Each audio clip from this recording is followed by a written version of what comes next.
توقیر انصاری صاحب کہتے ہیں آج کے سائنس اور ٹیکنالوجی کے دور میں انسان اسپیس اور سمندروں کو لیس دین 2% ایکسپلور کر پایا ہے۔ سوچنے والوں کے لیے اللہ کے وجود کی حقیقت کا جاننا کافی ہے۔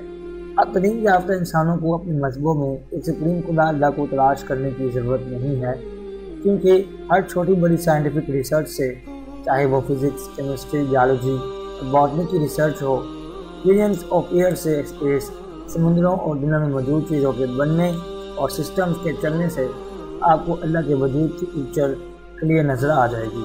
اب سوال یہ پیدا ہوتا ہے کہ کون سا مذہب اصل سپریم خدا کی طرف سے بھیجا ہوا ہو سکتا ہے۔ حقیقت میں جو مذہب برائی سے روکے اور بھلائی کا حکم دے، چاہے وہ کسی بھی رنگ کا انسان ہو، امیر ہو یا غریب، اس مذہب کے قانون سے ہر انسان کی روح کو بغیر کسی تعصب کے فائدہ پہنچے۔ جیسے اللہ کے بھیجے ہوئے مذہب اسلام میں نہ کوئی کالے گورے یا کسی انسان میں کوئی عیب نکالے، عبادت میں ایک حقیقی خدا کے سامنے امیر ہو یا غریب برابر کھڑے ہوں، کوئی ایک دوسرے کو کمتر نہ سمجھے۔ لوگ آج کنفیوز ہو کر ایتھیسٹ اور ایگنوسٹک کیوں بن رہے ہیں؟ توقیر انصاری صاحب کہتے ہیں مجھے اسلام پر ریسرچ کرتے ہوئے 40 سال سے زیادہ ہو گئے ہیں۔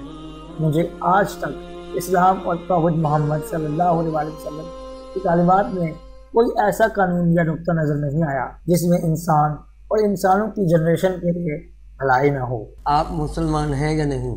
قرآن کو اپنی لینگویج میں پڑھیے اور سمجھیے، اور مزید انفارمیشن کے لیے ہماری سائٹ thinkallah.com کو وزٹ کریں۔ اللہ